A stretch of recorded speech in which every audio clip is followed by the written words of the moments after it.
telah ya untuk membimbing kami dalam kuliah psikoterapi pada pagi hari ini. Jadi pada pagi hari ini saya Dokter Tegar, Dokter KT, Dokter Mufti, dan Dokter Ajeng yang akan memberikan kuliah psikoterapi dengan judul Rasional Emotive Behavior Therapy. Mohon izin saya mulai jadi Ibu J.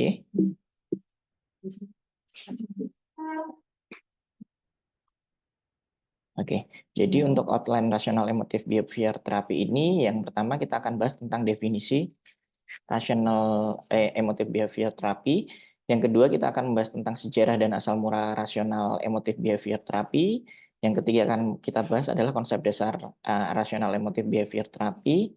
Yang berikutnya kita bahas tentang strategi terapeutik umum pada rasional emotive behavior therapy. Kemudian kita akan membahas tentang teknik-teknik rasional emotive behavior therapy.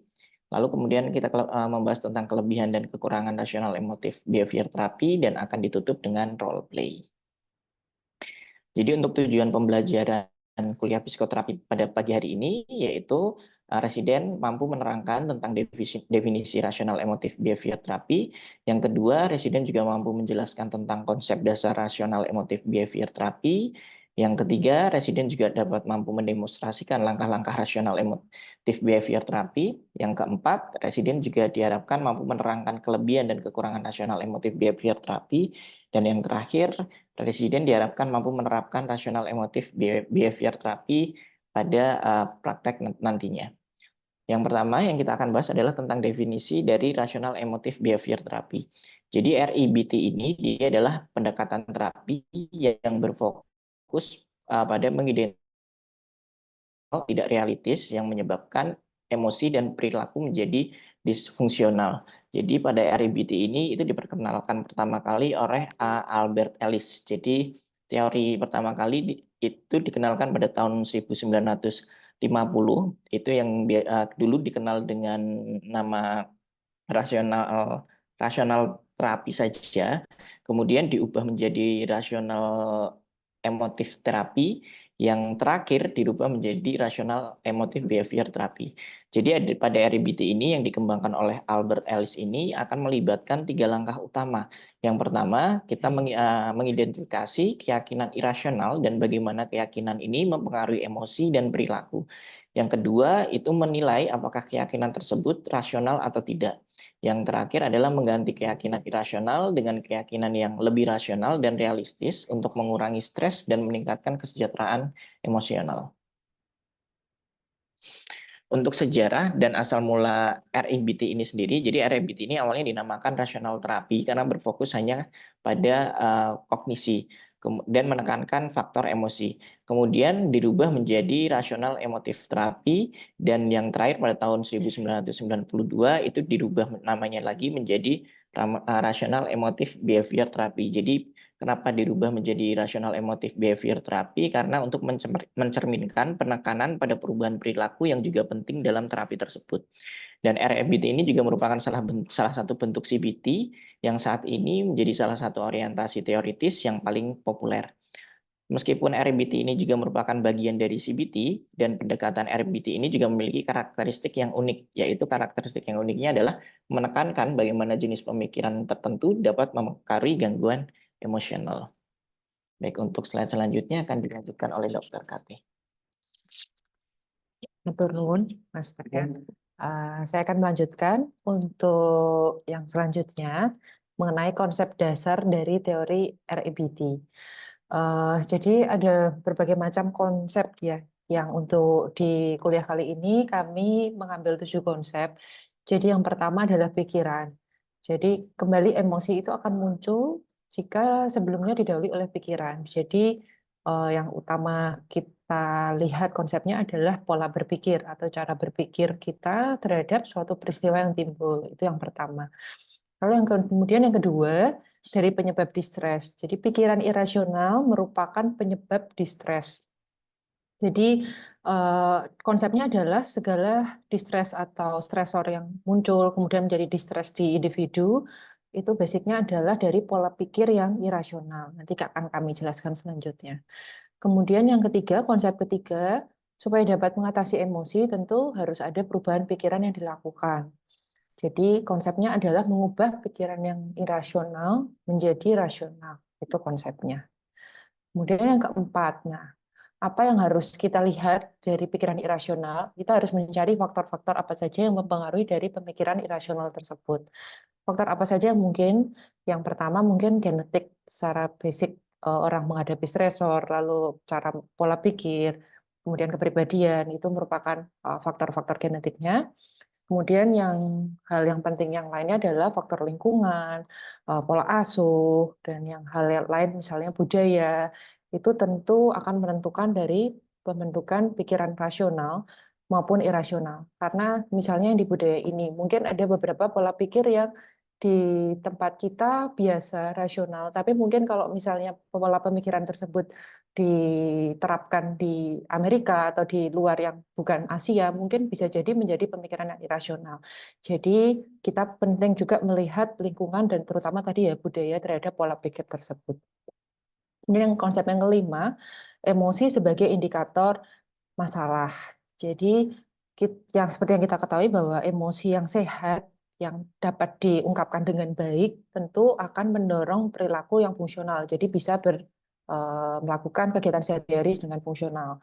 Dan emosi yang tidak sehat tentu akan menyebabkan perilaku disfungsional atau fungsional menurun. Kemudian yang keenam, fokus pada pengaruh saat ini. Jadi bedanya apa? Kalau REBT ini fokusnya adalah saat ini. Jadi kita mungkin tidak terlalu menggali yang masa-masa lalu seperti apa, karena konsepnya REBT adalah pola pikir saat ini, emosi saat ini. Kemudian yang ketujuh, kemungkinan perubahan keyakinan.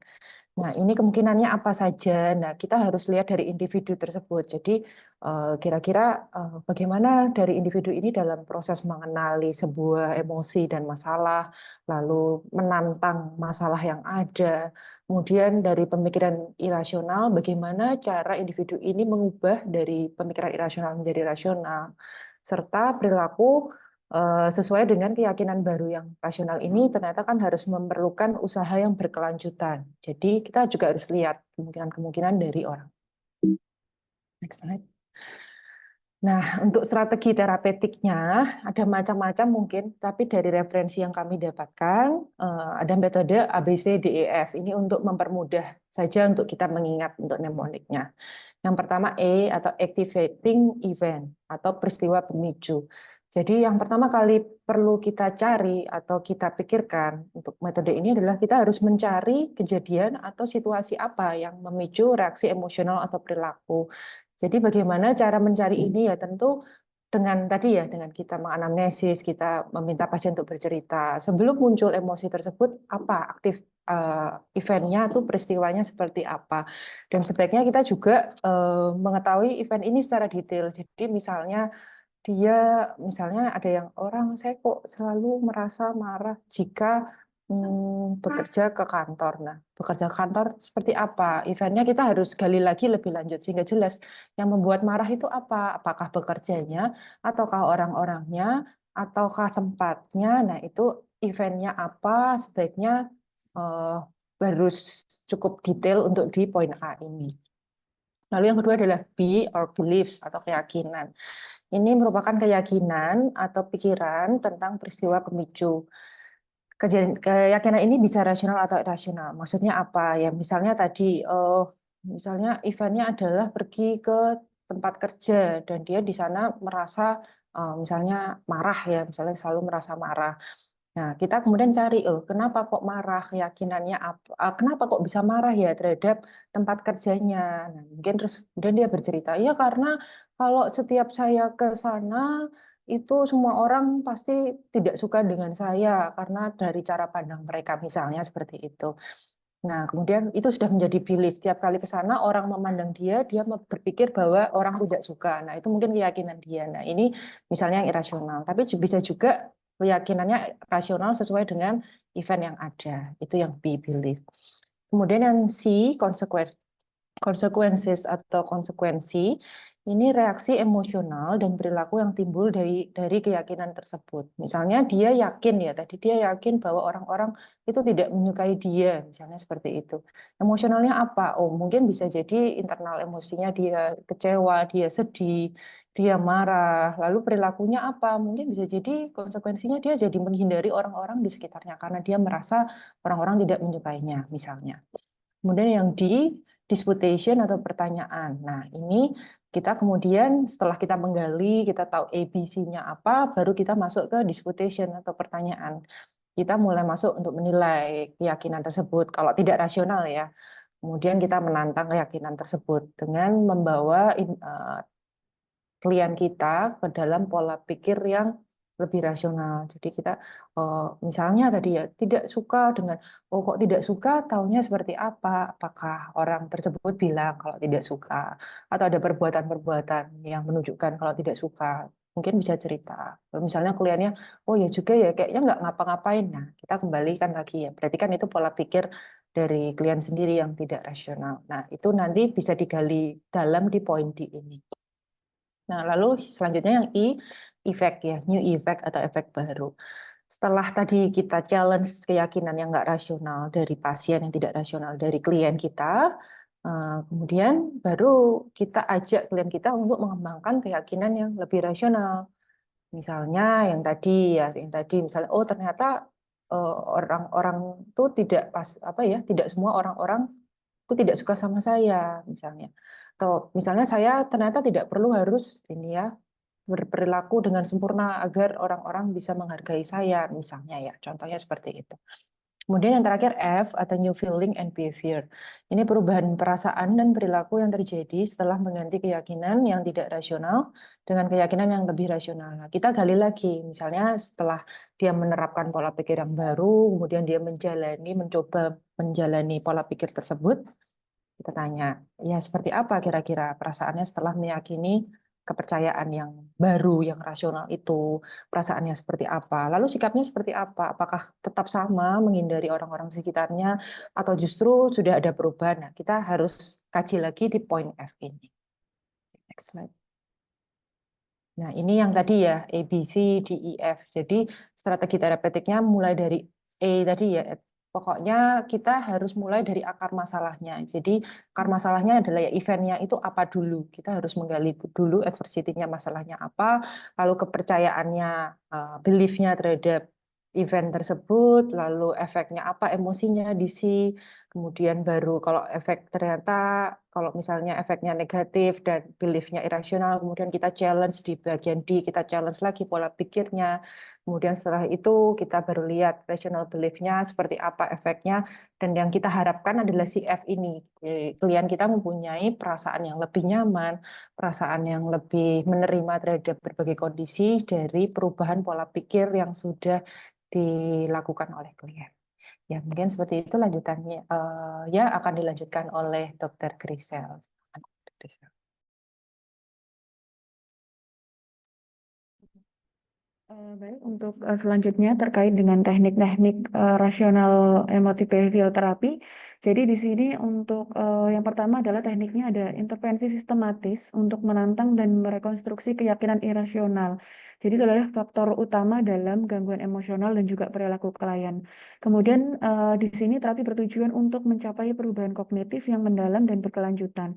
Kemudian dari homework assignment-nya bertujuan untuk memperluas dan memperkuat hasil terapi ke dalam konteks kehidupan sehari-hari klien. Kemudian dari pendekatan integratifnya sendiri, ini integrasi berbagai teknik dari berbagai aliran terapi. Tujuannya adalah untuk membentuk pendekatan REBT yang komprehensif.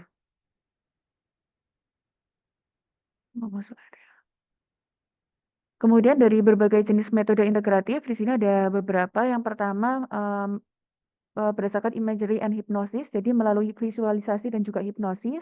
Kemudian bisa juga melalui group and family session, jadi mengatasi dinamika interpersonal yang berkontribusi terhadap masalah psikologis klien secara sistemik. Kemudian melalui sistem humor, di sini untuk membreakdown irrational belief in a non-threatening manner. Kemudian di sini juga ada beberapa melalui psycho educational reading, kemudian interpersonal support, writing assignment, dan juga behavior rehearsal, kemudian exposure assignment, action assignment, metaphors parables, dan juga cathartic experience. Jadi di sini ada berbagai jenis metode yang mungkin bisa dilakukan untuk menerapkan teknik dari REBT itu sendiri. Nah, kemudian dari kelebihan dan juga ya, untuk kelebihan dan juga kekurangan dari REBT ini sendiri, jadi memang untuk terapi dari REBT di sini ada beberapa kelebihan dan juga kekurangan. Nah, untuk kelebihannya sendiri di sini ada beberapa poin. Yang pertama terkait dengan fokus pada pikiran. Jadi REBT ini membantu individu mengidentifikasi dan mengubah pikiran irasional, di mana nanti tujuannya adalah untuk meningkatkan kesejahteraan dari emosional itu sendiri. Kemudian kelebihan selanjutnya adalah strukturnya yang jelas. Model ABCD yang tadi sudah dijelaskan oleh Mbak Kate, jadi ini terstruktur untuk mengatasi masalah, sehingga harapannya adalah bisa membuat proses terapi lebih sistematis dan juga mudah diikuti. Kemudian, kelebihan yang selanjutnya adalah pendekatan yang praktis. Untuk REBT sendiri menawarkan teknik-teknik praktis untuk menangani stres dan juga kecemasan. Hal ini bisa langsung diterapkan dalam kehidupan sehari-hari untuk hasil yang lebih cepat. Kemudian untuk kekurangannya sendiri, di sini juga ada beberapa poin kekurangan dari REBT itu sendiri. Yang pertama adalah tuntutan kognitif yang tinggi, jadi memerlukan individu untuk aktif berpikir dan juga menganalisis keyakinan mereka. Nah, biasanya ini sulit bagi orang yang tidak terbiasa untuk berpikir kritis. Kemudian kekurangan yang selanjutnya adalah kurangnya fokus pada emosi, sehingga lebih fokus pada pemikiran daripada eksplorasi mendalam tentang emosi, dan membuat beberapa orang mungkin merasa kurang dukungan emosional. Kemudian kekurangan yang terakhir adalah kesulitan dalam mengatasi trauma berat. Jadi untuk REBT sendiri ini tidak cocok untuk masalah trauma berat atau gangguan mental yang kompleks, sehingga memerlukan pendekatan terapeutik yang lebih mendalam. Kemudian ini ada beberapa lagi untuk kelebihan dan juga kekurangan. Kelebihannya adalah yang pertama, ada meningkatkan kesadaran diri. Jadi membantu individu memahami hubungan antara pikiran, perasaan, dan juga perilaku. Di mana hal ini akan meningkatkan kesadaran diri dan juga kontrol lebih besar terhadap reaksi emosional. Kemudian kelebihan yang selanjutnya, efektif untuk berbagai masalah.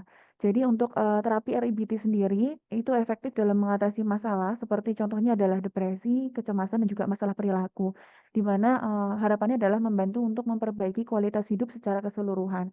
Kemudian kekurangan yang terakhir adalah resistensi terhadap perubahan.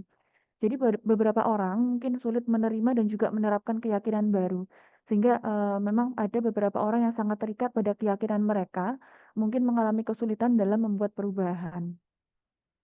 Kemudian selanjutnya akan dilanjutkan dengan role play, di mana skenarionya di sini adalah skenario antara terapis dan juga klien yang mengalami kecemasan berlebihan terkait pekerjaannya.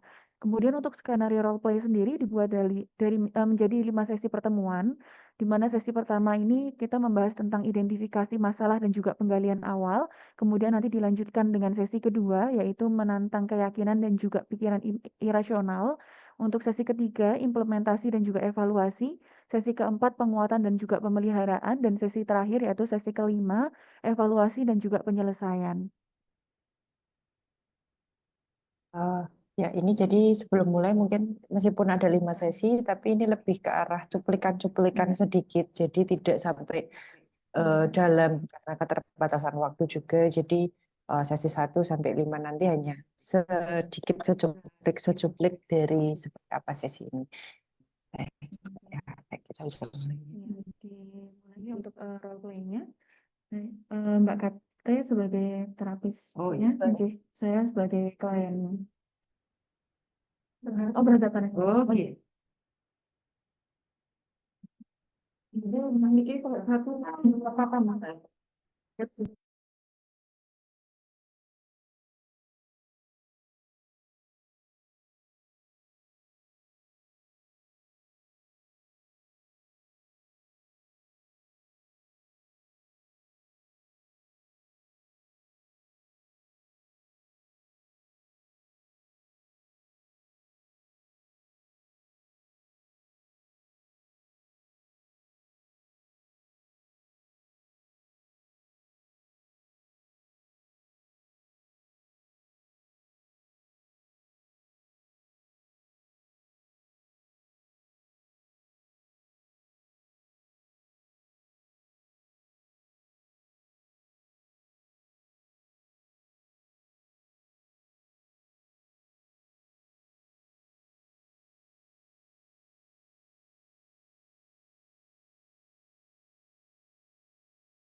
Eh, dengar? Ya.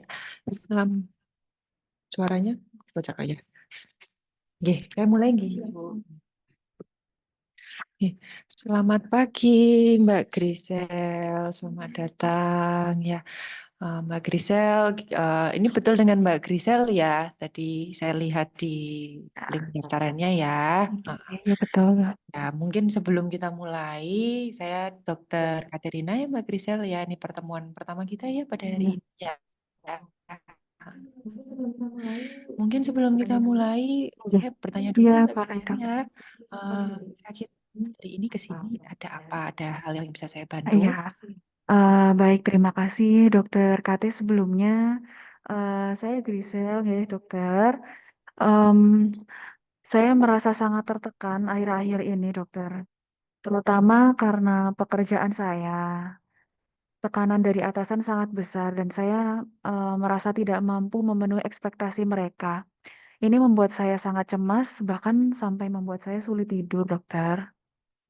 Iya, makasih ya Mbak Grisel sudah mau berbagi ya. Sepertinya tekanan dari pekerjaan dan ekspektasi dari atasan ya yang menjadi sumber utama kecemasan Mbak Grisel, betul ya Mbak ya?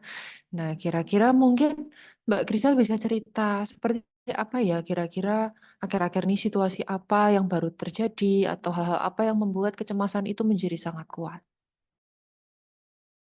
Iya, dokter. Jadi minggu lalu saya diberikan proyek besar yang harus diselesaikan dalam waktu 2 hari. Kemudian saya bekerja keras, hampir sampai tidak tidur semalaman karena mengerjakan proyek tersebut, dokter. Tetapi tetap saja saya merasa proyek itu tidak sempurna. Saya khawatir mereka akan berpikir saya tidak kompeten, dokter. Ya.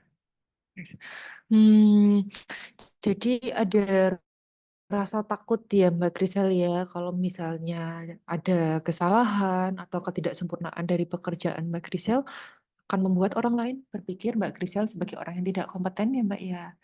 Pikirannya sangat berat ya ini ya Mbak Grisel ya. Mungkin Mbak Grisel bisa cerita kalau sedang memikirkan hal tersebut, bagaimana perasaan Mbak Grisel?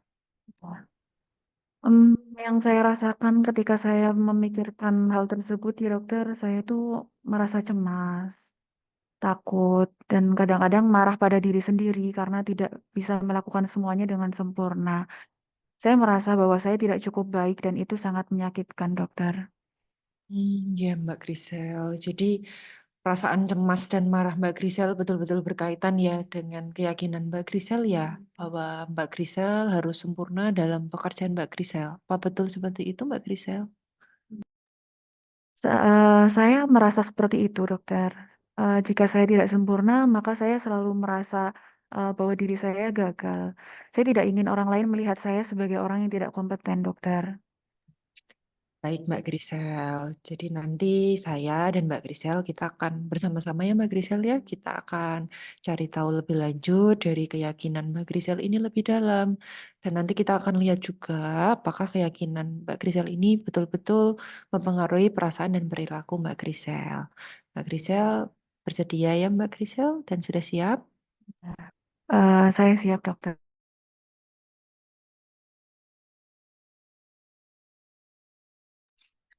Ini Mbak Grisel, di kemarin kan kita sudah sempat ngobrol soal perasaan cemas Mbak Grisel ya terkait dengan pekerjaan-pekerjaan Mbak Grisel. Lalu kemudian Mbak Grisel juga merasa bahwa memang harus sempurna dalam semua pekerjaan yang Mbak lakukan. Nah sekarang kita akan coba eksplorasi lebih lanjut ya Mbak Grisel ya. Kira-kira seminggu ini ada hal-hal yang membuat Mbak Grisel cemas nggak? Karena tadi ya pola pikir Mbak Grisel yang harus sempurna tadi nggih, Mbak Grisel.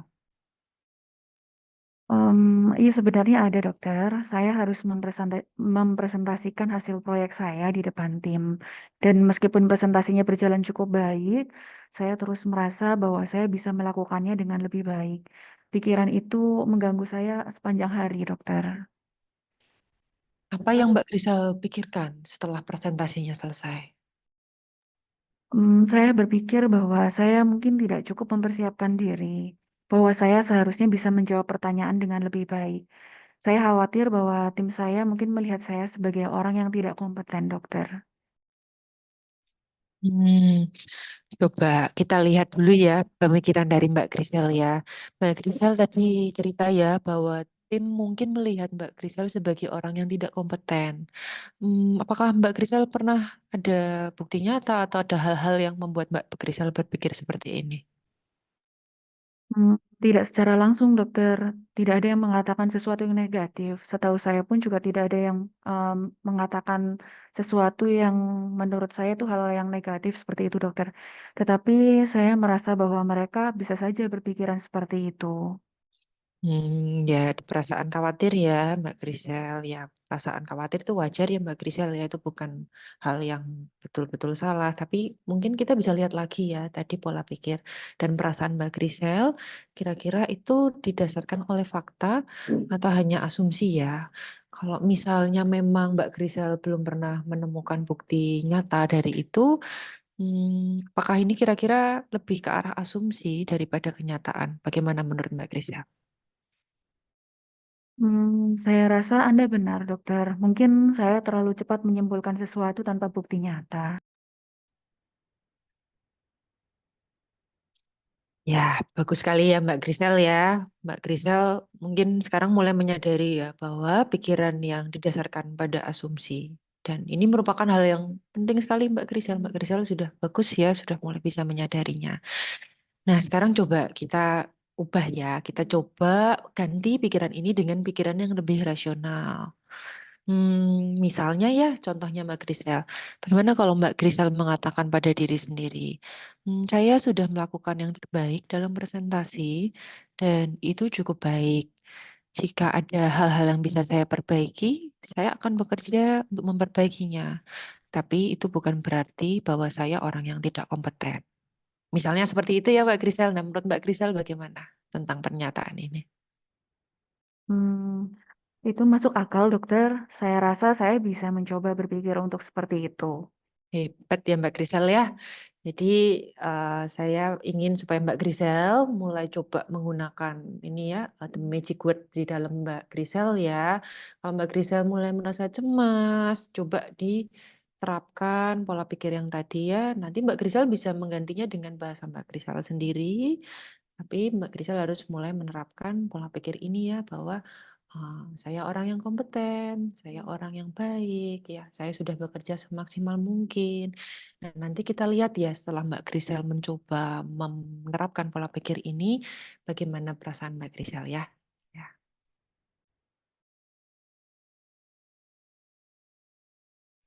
Ya. Selamat pagi Mbak Grisel. Ya, seminggu ini udah lama nggak ketemu kita ya. Nah, kira-kira gimana perasaannya hari ini Mbak Grisel setelah kemarin ya kita sharing-sharing. Em, saya merasa lebih baik, dokter. Ada beberapa momen saya mulai merasa cemas lagi, tetapi saya mencoba untuk menggantinya dengan pikiran yang lebih rasional. Itu memang tidak selalu mudah, dokter, tapi saya merasa lebih tenang. Ya, itu udah bagus banget ya Mbak Grisel ya, udah ada kemajuan yang bagus. Memang mengubah pola pikir itu bukan hal yang mudah ya, apalagi kan Mbak Grisel sudah 25 tahun lebih ya untuk menerapkan pola pikir yang ini dan memang membutuhkan waktu yang cukup lama. Nah, kira-kira ada situasi tertentu nggak Mbak Grisel yang membuat Mbak Grisel kok saya susah ya untuk menerapkan pola pikir yang seperti ini? Ya. Ada, Dok. Ada satu situasi di mana saya diberi proyek baru oleh atasan saya. Kemudian saya merasa sangat cemas karena proyek ini sangat penting dan melibatkan banyak orang, dokter. Saya mulai berpikir bahwa jika saya gagal, itu akan merusak karir saya. Itu kekhawatiran yang wajar ya, wajar kalau khawatir akan gagal, itu hal yang wajar. Namun kita kembali seperti yang kemarin ya Mbak Grisel, kita mencoba melihat apakah pikiran Mbak Grisel itu berdasarkan realita atau lebih ke arah perasaan Mbak Grisel. Nah sekarang coba kita lihat, kira-kira jika di perusahaan sebesar yang Mbak Grisel masuki, apakah satu kesalahan itu dapat menentukan karir Mbak Grisel? Mungkin tidak, Dok. Tetapi karena proyek ini sangat besar, saya merasa tekanannya juga sangat besar. Hmm. Ya, kadang memang tekanan-tekanan yang kita alami itu membuat merasa kita di luar kendali ya, kita nggak bisa ngapa-ngapain, kita merasa di luar kendali. Namun kembali penting untuk kita ingat kembali ya Mbak Grisel, bahwa Mbak Grisel itu punya loh kemampuan yang hebat, punya keterampilan yang hebat. Dan tentunya Mbak Grisel diberikan kepercayaan untuk mengelola proyek, sudah pasti Mbak memang punya keterampilan dan pengalaman yang mumpuni. Nah, bagaimana kalau misalnya Mbak Grisel mencoba berpikir hal yang lain, misalnya ini memang proyek yang tidak mudah, tapi saya mampu untuk menghadapinya. Dan satu proyek itu bukan merupakan uh, akhir dari segalanya, ataupun ini bukan hal yang akan menentukan karir saya. Kalau seperti itu, kira-kira bagaimana Mbak Grisa? Saya rasa itu bisa membantu, dokter. Saya perlu lebih percaya pada diri sendiri. Ya, tepat sekali ya Mbak Grisel ya. Jadi kepercayaan diri ya, itu adalah kunci yang paling penting. Dan hal itu pasti akan tumbuh seiring waktu ketika Mbak mulai belajar untuk menggantikan pikiran irasional yang tadi dengan hal yang lebih rasional. Nah, sekarang kita coba dengan latihan yang lain ya. Coba bagaimana kalau Mbak Grisel membuat jurnal setiap kali Mbak merasa cemas dalam 1 minggu ini ya, setiap cemas mencoba menulis. Kan kemarin kayaknya dulu kita pernah cerita Mbak suka nulis ya. Bisa ditulis di jurnalnya, dicatat pikirannya apa yang pertama, lalu yang kedua kira-kira pemikiran rasional apa yang harus saya pikirkan, itu ditulis saja. Meskipun kira-kira susah, belum dapat dipikirkan, tapi Mbak bisa dituliskan terlebih dahulu. Nanti kita lihat di sesi selanjutnya ya. Ya, baik dokter, saya akan coba melakukannya, nggih. Terima kasih banyak atas bantuannya ya dokter. Sama-sama Mbak Grisel. Sampai jumpa minggu depan. Excellent. Oke. Ya. Nah, yang terakhir ya. Selamat datang. Halo Mbak Grisel, selamat pagi. Mbak Grisel kayaknya lebih cerah ya hari ini wajahnya ya. Mungkin Mbak Grisel bisa cerita seminggu ini gimana setelah nulis-nulis jurnal ya seperti yang kemarin. Ya. Baik dokter, saya menulis jurnal seperti yang waktu itu dokter minta. Awalnya saya merasa sedikit canggung, tetapi seiring berjalannya waktu itu membantu saya menyadari pola pikir saya, dokter. Ya, bagus sekali ya Mbak Grisel ya. Apakah Mbak Grisel melihat pola tertentu dalam pikiran Mbak Grisel saat Mbak Grisel itu mulai cemas? Saya menyadari bahwa saya sering berpikir terlalu jauh ke depan dan membayangkan skenario terburuk. Misalnya, jika saya gagal dalam satu tugas, saya langsung berpikir bahwa itu akan berdampak buruk pada karir saya atau bahkan kehidupan pribadi saya, dokter. Ya, ya, ya, seperti itu ya Mbak Grisel ya. Hmm, itu hal yang tadi ya pola pikir yang Mbak Grisel lakukan ya. Sebetulnya itu ada istilah. Ini kan Mbak Grisel juga kuliahnya sudah sampai S2 ya kemarin ya. Mungkin saya sedikit pakai bahasa medis ya Mbak Grisel. Ada istilah yang namanya catastrophizing ya. Itu jadi di mana saat pola pikirnya Mbak Grisel itu mulai tidak bisa dikendalikan, mulai ada pikiran-pikiran negatif yang betul-betul menyeruak di dalam pikiran. Nah, saat mulai muncul seperti hal ini, seperti yang tadi Mbak Grisel berpikir, bagaimana kalau saya gagal, bagaimana kalau ini akan mempengaruhi karir saya dan sebagainya, Mbak Grisel bisa pause dulu ya, stop dulu, berhenti sebentar, kemudian tanyakan kepada diri sendiri, kira-kira ada hal nyata nggak ya yang sebagai bukti dari pikiran saya?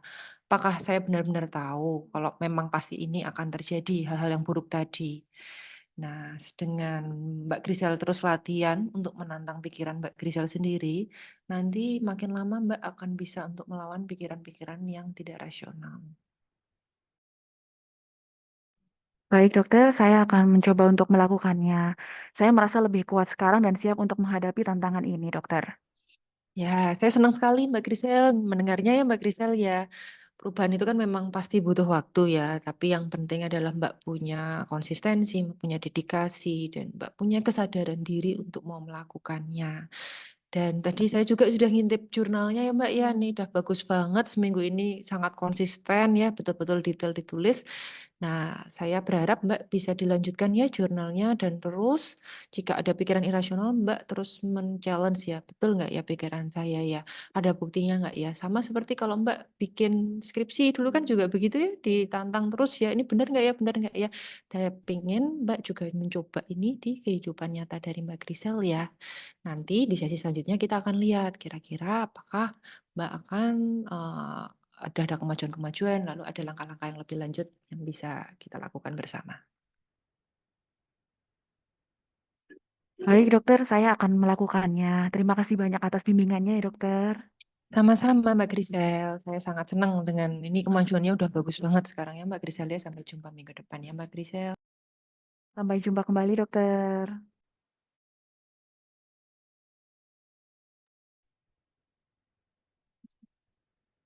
Oh ya, kembali ke sini. Ini saya menggarisbawahi ya, apakah saya, ini komentar saya ya, dokter. Ini terus langsung dokter Tegar. Langsung. Ya, enggak, maksud saya ini kan yang perlu kita perhatikan itu kan faktor-faktor yang mengungkapkan, mempengaruhi ya. Itu pasien disuruh sendiri menggambarkan apa saja yang mempengaruhi. Jadi dia berasosiasi bebas tetapi secara singkat. Misalnya dia cerita atasan saya yang memarahi saya pada waktu itu saya kondisinya tidak sehat, kemudian saya dimarahi, kemudian kalau atasan misalnya loh ini contohnya. Kalau saya dimarahi itu enggak apa-apa, tapi pas dalam keadaan tidak sehat saya itu jengkel sekali, meledak-ledak dan saya tidak bisa menguasai emosi saya. Jadi saya langsung pulang misalnya, ya toh. Jadi yang jadi masalah itu kan dia nggak bisa mengendalikan ekspresi emosinya, kemudian dia keluar, dia acting out-nya, kemudian dampak pada kesulitannya di kantor, tidak hanya dengan atasan tetapi dengan teman-temannya juga, kemudian dia merasa trauma, kalau juga agak panas, kira-kira jam 11, kemudian kondisi fisik tidak baik, itu timbul lagi misalnya ya. Dia harus mengendalikan hal itu, artinya dia bisa memahami bahwa itu kan tidak nyata, karena tidak tiap kali Anda seperti itu. Bisa kita tanyakan dulu seperti itu apa tidak. Kalau pasien mengatakan iya, ya mungkin ya jam 11 itu lapar, pasti nggak sarapan. Ya polanya. Kalau dia mengatakan tidak, nah, kemudian kita kirim untuk treatment selanjutnya ya. Karena kan berat perubahan. Cara berpikirnya, oh ya, jadi tiap kali jam sekian tidak perlu saya berpikir itu beban banget, gitu, beban sekali. Faktor-faktor yang mempengaruhi cara lingkungan. Nah, faktor-faktor yang mempengaruhi ini sangat berpengaruh karena mungkin teman-temannya juga tidak mendukung dia ya. Jadi dia kok dia jam 11 kok rasanya kok sedih, saya kok rasanya jengkel, kesal, kepala saya pusing, leher saya cengeng misalnya. Kemudian tulis dia kali gue. Karena emosi ini kan merupakan indikasi yang bisa nampak dan mengganggu fungsinya. Sebetulnya jam 11 itu tidak masalah, tetapi mengganggu fungsinya karena tiba-tiba menjadi malas kerja, sakit kepala, dan lain-lain. Ya. Kemudian kita sebagai seorang terapis, kalau pasien mengatakan seperti itu bisa, tapi itu variasi setiap terapis bisa berpikir macam-macam ya, bisa memancing misalnya dengan seperti itu. Tetapi kalau itu liburan, misalnya di rumah tidak di kantor jam 11 itu, apakah juga seperti itu? Kalau dia mengatakan tidak, berarti kita tanya aja, berarti ya, dia akan menyimpulkan sendiri. Oh ya, berarti situasi lingkungan itu yang membuat saya menjadi sedih, sakit kepala, lehernya tenang, dan lain-lainnya. Nah, kemudian terjadi perubahan keyakinan, berarti bukan setiap jam 11 itu saya sakit, tapi itu sebuah kesalahan karena persepsi. Kemudian kita yakini, ini pasiennya loh, mau berpikir begitu sendiri, bahwa jam 11 itu mesti saya akan datang, seperti saya, tenggang lehernya, dan lain-lain. Ya. Kemudian, karena itu mempengaruhi fungsinya, kita tidak boleh mengatakan itu kan cuma perasaan, nggak boleh. Berarti Anda menyimpulkan, supaya dia menyimpulkan sendiri. Kita ngomong berarti aja, nanti pasien itu iya ya. Ternyata sejak jam 11 itu tidak bikin saya sakit, tapi situasi dan perasaan saya sendiri yang menjadikan saya lehernya senang, sakit, sedih ya. Dan kemudian kalau keyakinan ini sudah berubah, ya, ini mempengaruhi kognisinya. Berarti dia berpikir, oh itu salah, saya itu salah dalam mempersepsikan situasi.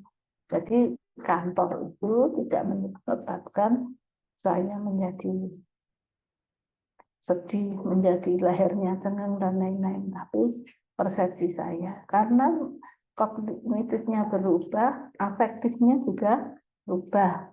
Ya kan? Ini sikap terhadap situasi. Kita fokuskan pada sikap terhadap persepsinya. Jam 11 itu bikin pusing. Kalau sudah afektifnya berubah, ini akan membuat kecenderungan perilakunya berubah. Tapi afektifnya ini tidak kita yang memberi tahu, tapi jadi gimana? Dia menyimpulkan sendiri. Terus kita tanyakan, kemudian ya kalau dia terus ngomong, oh jadi itu berarti saya cuma mempersepsikan tiap kali itu saya menjadi sedih. Ya, terus ya nanti kan dia akan berperilaku yang lain. Oh, nah, setiap kali ada situasi senang dan lain-lain, mungkin saya bisa menggerak-gerakkan, bisa jalan-jalan di ruang sebentar, bisa jendela untuk lihat situasi di luar, misalnya. Kan ruangnya nggak seperti kita. Kalau kita buka di jendela, kan ada yang dilihat. Nah, kantor itu mungkin bisa ya sedikit keluar, pergi ke kantin, atau bisa. Setelah hal itu dilakukan, kemudian dia yakin bahwa itu tidak benar. Kecenderungan tiap kali di kantor sakit kepala itu nggak benar. Ya, dia sudah berpikir begitu, risikonya, atau kalau Prof. Makmuri dulu, Prof. Makmuri itu dulu profesor di psikiatri ini, itu harus bertanggung jawab. Kan sudah memilih, ya toh? Sudah berpikir, sudah memilih, sudah tahu, dia memilih. Ada aktivitas apa yang dia lakukan yang tidak merugikan situasi kantor, tetapi dia menjadi lebih rileks, tidak tidak sedih. Atau muter lagu, atau apa lagu kesayangannya, atau apa. Kalau fisik sudah menjadi lebih rileks, dia bisa melakukan aktivitas seperti melupakan kejadian yang membuat dia lehernya sakit. Pelan-pelan nanti kita akan menemukan beberapa variasi dari pasien.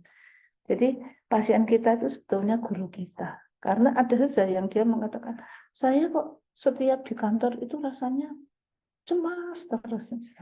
Cemasnya kenapa? Atau saya senang kalau di kantor, kalau di rumah itu enggak, misalnya.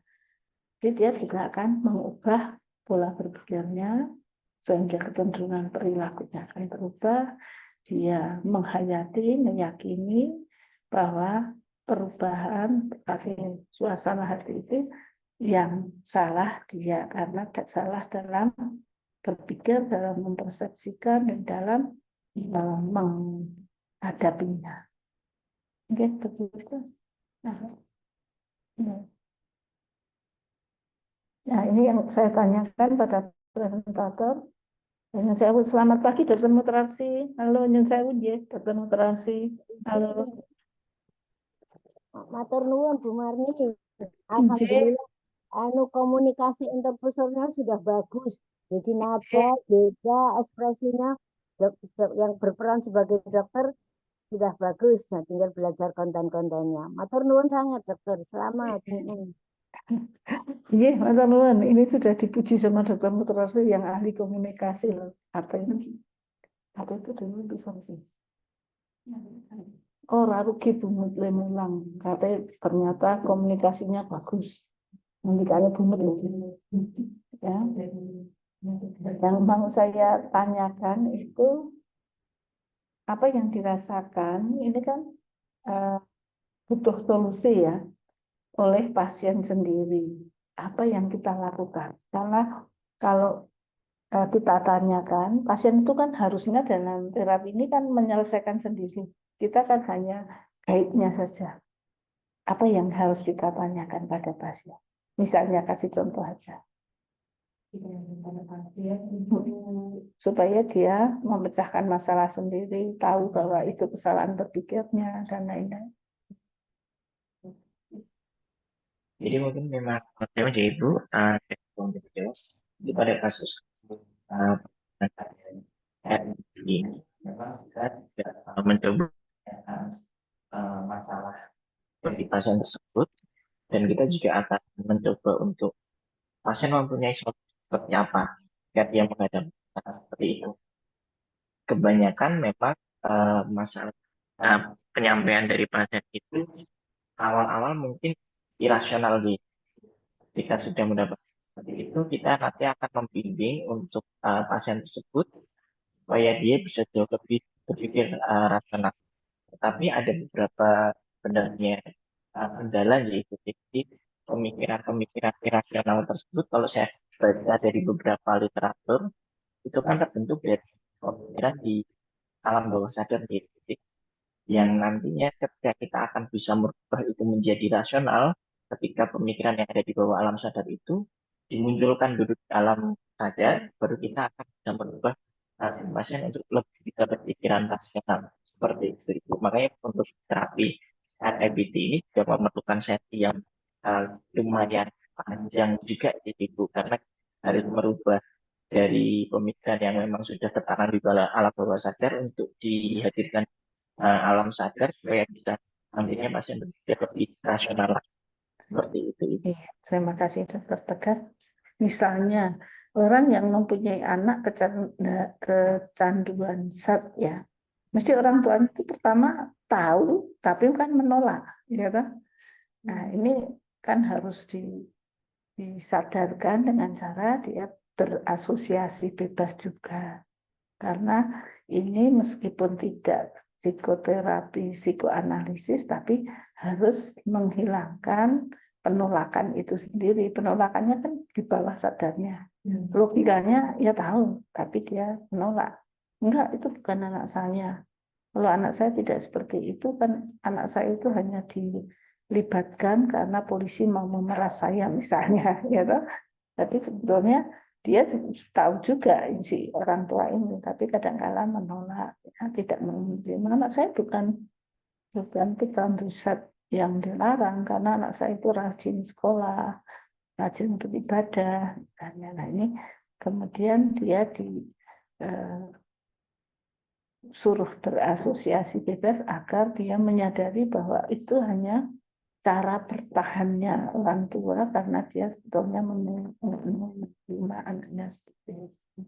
Sehingga benar tadi dikatakan bahwa sesinya agak panjang, ya toh, untuk menjadikan orang tuanya itu menyadari, menerima itu kan perlu beberapa sesi, bukan sekali, ya toh. Kalau bisa sekali ya syukurlah, tapi sepertinya sulit, ya. Kemudian jadi solusi itu kan oleh pasien sendiri, tapi dengan mengungkap apa yang di bawah sadarnya. Jadi ada presentasi tadi sepertinya terlalu cepat karena yang namanya ini simulasi ya, bukan beneran ya. Nah, pikiran berdasarkan asumsi pasien. Bolehkah kita menyuruh pasien dalam kasus ini? Menyuruh, misalnya coba diingat apa betul anak Anda itu betul-betul orang yang tidak terlibat masalah penyalahgunaan zat, itu boleh apakah?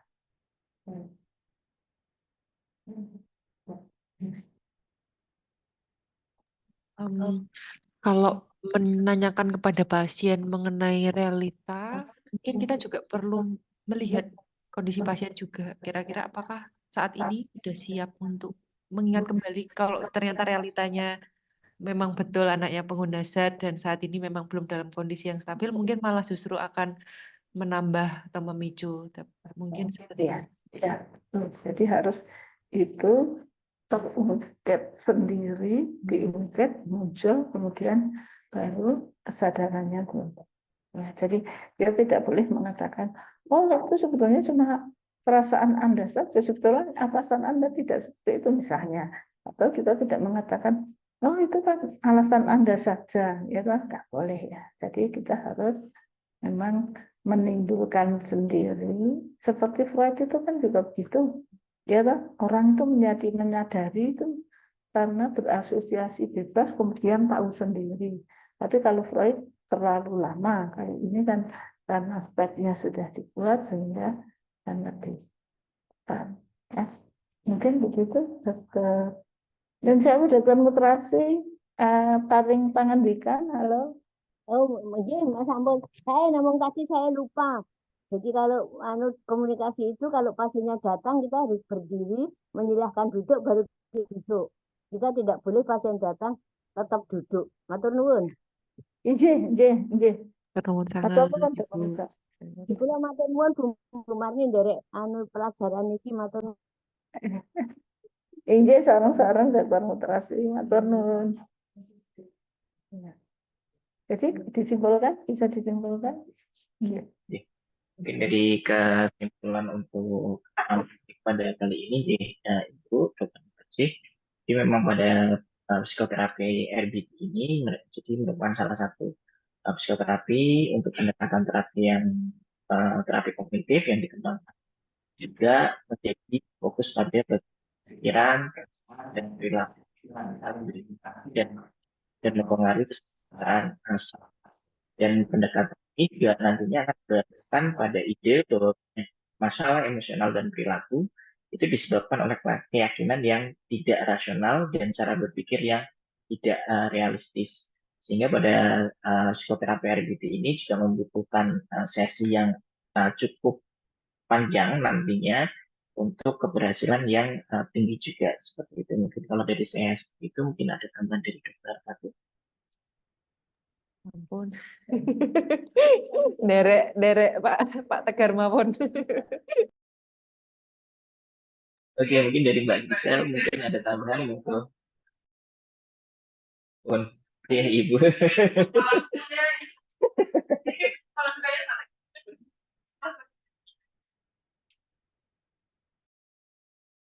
Itu baiknya segera dipraktekkan.